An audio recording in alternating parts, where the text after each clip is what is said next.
నమస్తే, welcome to burning topic. జైళ్లను స్మార్ట్లుగా మార్చేందుకు జైళ్ల శాఖ సిద్ధమైంది.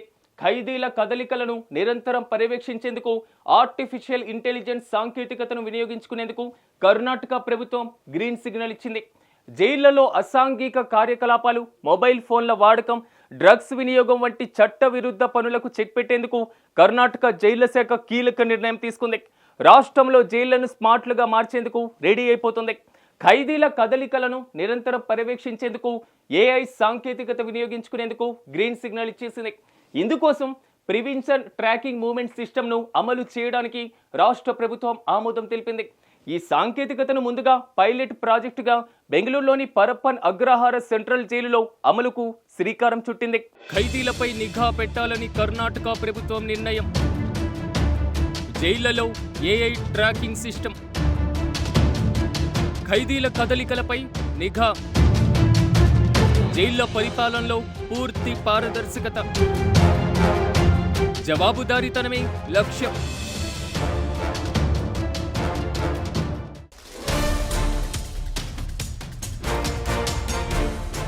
జైళ్ల పరిపాలనలో పూర్తి పారదర్శకత, జవాబుదారీతనమే లక్ష్యంగా ఈ ప్రాజెక్టును రాష్ట్ర ప్రభుత్వం తీసుకువచ్చింది.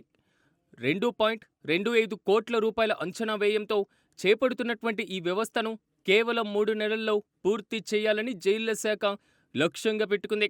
ఈ ట్రాకింగ్ సిస్టమ్ ద్వారా రాష్ట్రంలోని జైళ్లను స్మార్ట్ జైళ్లుగా మార్చే ప్రయత్నంలో భాగంగా పరప్పన అగ్రహార సెంట్రల్ జైల్లో తొలి అడుగు పడింది.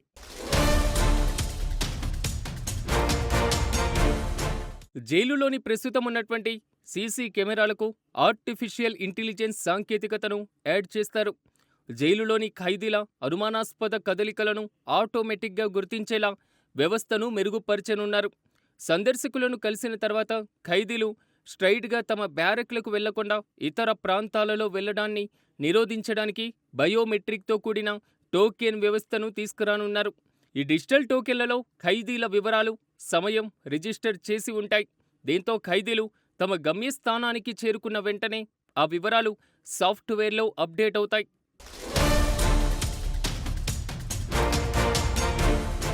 జైలు క్యాంటీన్లో బన్స్, బిస్కెట్లు వంటి వస్తువులు కొనుగోలు చేసేటువంటి సమయంలో ఖైదీలు వ్యాలెట్ లేదా టోకెన్ ద్వారా చెల్లిస్తారు. ఎవరు ఏమి కొనుగోలు చేశారు, ఎప్పుడు కొనుగోలు చేశారు, ఎంత మొత్తంలో ఖర్చు చేశారు అన్న వివరాలన్నీ కూడా డేటాలో నమోదవుతాయి. ములాఖాత్ రూమ్లు, బారక్స్, వంటశాల, అదేవిధంగా వర్క్ స్పేస్లు, కోర్టు వీడియో కాన్ఫరెన్స్ రూమ్లు, క్యాంటీన్స్లలో లావాదేవీలు, అన్ని ప్రదేశాల్లో ఖైదీలు ఎంతసేపు గడిపారు, ఎవరిని కలిశారు లాంటి డేటాను కూడా 24/7 ట్రాక్ చేయడానికి జైళ్ల శాఖ ప్రధాన కార్యాలయంలో ఒక ప్రత్యేకమైనటువంటి కమాండ్ సెంటర్ని కూడా ఏర్పాటు చేయబోతున్నారు. ఇక్కడి నుంచే బెంగళూరు జైలుతో పాటుగా రాష్ట్రంలోని ఇతర కేంద్ర జైళ్లలో కదలికలను కూడా పరిశీలించవచ్చు.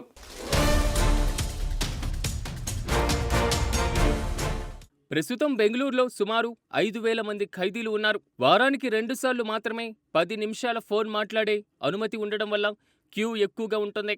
దీన్ని దృష్టిలో పెట్టుకుని రాష్ట్రంలోని 8 సెంట్రల్ జైళ్లలో మొత్తం 115 డిజిటల్ కాలింగ్ బూత్లను ఏర్పాటు చేయనున్నారు. ఆ కాల్స్ను రికార్డు చేయనున్నారు. ఖైదీలను ఎవరు కలిశారు, అక్కడ ఎంత సమయం గడిపారు అనే వివరాలతో సహా ములాఖాత్ రూమ్, బ్యారక్లు, అదేవిధంగా వంటగది, పని ప్రదేశం, అలాగే కోర్టు విచారణ కోసం వినియోగించే వీడియో కాన్ఫరెన్సింగ్ వ్యవస్థ ఉన్నటువంటి గది వంటి మూలలను కూడా కొత్త వ్యవస్థలతో ట్రాక్ చేయవచ్చు. ఖైదీల యొక్క ప్రతి కదలికను పర్యవేక్షించడానికి శాఖ ప్రధాన కార్యాలయంలో ఒక కమాండ్ సెంటర్ను ఏర్పాటు చేయనున్నారు.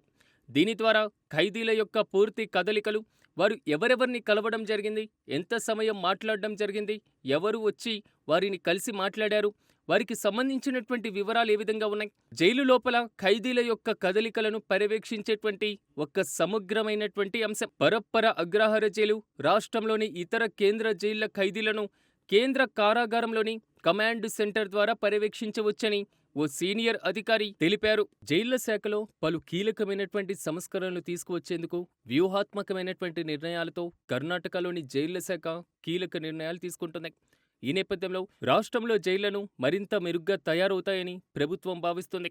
మొత్తం మీద జైళ్ల శాఖలో తీసుకున్నటువంటి ఈ నిర్ణయంతో ఒకవైపు ఖైదీల సంరక్షణతో పాటుగా ఖైదీలపైన పూర్తి స్థాయిలో నిఘా పెట్టడం, వారి యొక్క రోజువారీ కదలికలను పర్యవేక్షించడం ద్వారా పారదర్శకత మెరుగుపడుతుందని అధికారులు తెలుపుతున్నారు.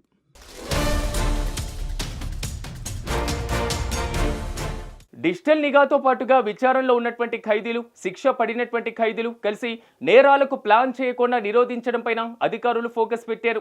ఇందుకోసం వ్యూహాత్మక నిర్ణయాలను సైతం తీసుకుంటున్నారు. ఆహారం తీసుకోవడం, చికిత్సను పొందడం వంటి సాకులతో ఖైదీలు ఒకే చోట గుమిగూడకుండా ఉండేందుకు, మరీ ముఖ్యంగా విచారణ ఖైదీలు, శిక్ష పడినటువంటి ఖైదీల కోసం ప్రత్యేకమైనటువంటి క్యాంటీన్లు, అవుట్ పేషెంట్ డిపార్ట్మెంట్లను కూడా ఏర్పాటు చేయనున్నారు. దీని ద్వారా జైళ్లను మరింత మెరుగ్గా తయారవుతాయని ప్రభుత్వం భావిస్తుంది. ఈ వ్యవస్థను తొలి దశలో పరప్పన అగ్రహార జైల్లో అమలు చేసిన తర్వాత రాష్ట్రంలోని అన్ని జైళ్లకు విస్తరించనున్నారు.